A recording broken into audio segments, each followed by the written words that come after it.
We have seen so many franchises be revived just to see them be ruined. Hollywood is out of new ideas, and the best they can do is take existing IPs and try to make new content with them. And they can't even do that right. But one movie a lot of people have been interested in is Spawn. And of course, they're not even going to respect that character and new movie because Todd McFarlane has admitted the film is going to embrace Hollywood wokeness. I mainly want to read this article, but before we get into the topic at hand, if you enjoy the content that I create, please make sure to subscribe to the channel and hit the notification bell. Follow me on social media like Twitter or mine so that you can see when my content is posted. And if you do really enjoy the videos and the live streams that I create, please consider becoming a Dark Titan via Patreon for just $1 a month or support via memberships. All of the links are in the description, and of course, I do really appreciate all of the support. So it says Todd McFarlane's Spawn film embraces Hollywood wokeness, which is definitely not something a lot of Spawn fans want to hear. It says Spawn creator Todd McFarlane admitted the upcoming movie will embrace Hollywood wokeness. McFarlane spoke to CBR about the upcoming film where he made it crystal clear the film is embracing Hollywood's race politics. Now, we don't really know a lot about this movie right now. We don't know a lot of the people behind the project. We don't really know what the story's gonna be, but he's already starting to do interviews trying to build a little bit of hype around it. It says CBR asked the creator, last month it was announced Brian Tucker is going to take a crack at the movie script. What about his vision for the project impressed you to bring him on board? It says that he answered, well, it wasn't just my decision. There's a handful of other people working on it that we haven't announced yet, and one of those people working on it, that is going to be a big name when we finally announce it. This statement is actually worrying a lot of people because it's true. We don't know a lot of the people working on this project, and unfortunately, we all can guess they're probably pretty woke. So the creator then revealed one of the key things he was looking for was a non-white writer. I talk about this all of the time here on the channel, but I think that's absolutely ridiculous. It shouldn't matter what your gender is or what your skin color is. Everyone should have an equal opportunity to try to get a job, especially when they're writing something. What does it matter? If they're a person of color, if they're white, if they're a woman, if they're a male, they should all get a fair chance at this job. It says we were looking ideally for someone that could bring a voice to the character on two levels. I'm just a white Canadian kid. I haven't lived the life of a man in America of someone with dark skin. We thought it was important to get the perspective of somebody who has, someone with that perspective coming in and adding a slightly different bent to what you and I, as comic book readers, already know as to what Spawn is about. It goes on to say, though, the Spawn creator then went on to detail that he wants the new film to be relevant today, specifically in terms of social content. He explained when we saw that movie that came out 20 plus years ago from New Line, so what we haven't seen that would be interesting and relevant today, both in terms of filmmaking and social content.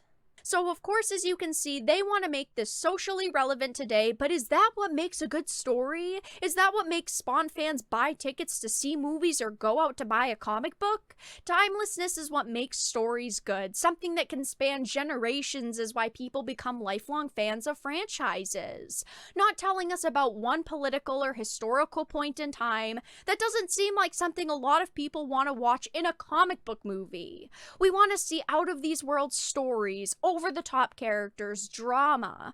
I want something I can enjoy in 20 years just as much as I did the first time watching it today. Why does everything today have to be about being socially relevant and being about, telling a different side of the story that maybe you've never seen in this type of movie before? Let's also look at what relevant to social content even means. They're referring to political agendas, and those political agendas are always going to be one-sided. They never represent two sides of an issue. They basically laser focus on one idea of how to represent whatever the social content is, which is one of the reasons why doing this doesn't make it timeless. Social commentary has always existed in movies and can make for a good story, but it should be something that's more timeless and speaks to the human condition and life in general, and not about a specific event or a specific political viewpoint, which is what it's turned into today. So it keeps saying what's funny about his comments here is that he shoots down the idea of doing Spawn's origin for this upcoming film because it's already been done, but in the next sentence he's calling for a movie that will be relevant today, both in terms of filmmaking and social content. Not sure if he realizes this, but that's been done on the upteenth times as well. We've already seen it, and movie-going audiences are not interested in seeing more, and it's so true. Just look at Terminator Dark Fate and Charlie's Angels or any of the other films and TV shows that embrace woke culture. No one wants to watch this garbage content. It says movie-going audiences do not want to see films that have social content that is relevant today. We want messages that are timeless. People are still talking about Lord of the Rings and the original Star Wars films. People are still talking about Die Hard, The Sound of Music, The Wizard of Oz, all because these things are amazing. Lord of the Rings was amazing because it was a fantasy story, good versus evil, not about what happened in a specific city or who's protesting what. They're trying too hard to make everything about social commentary, and no one is showing up to watch this content.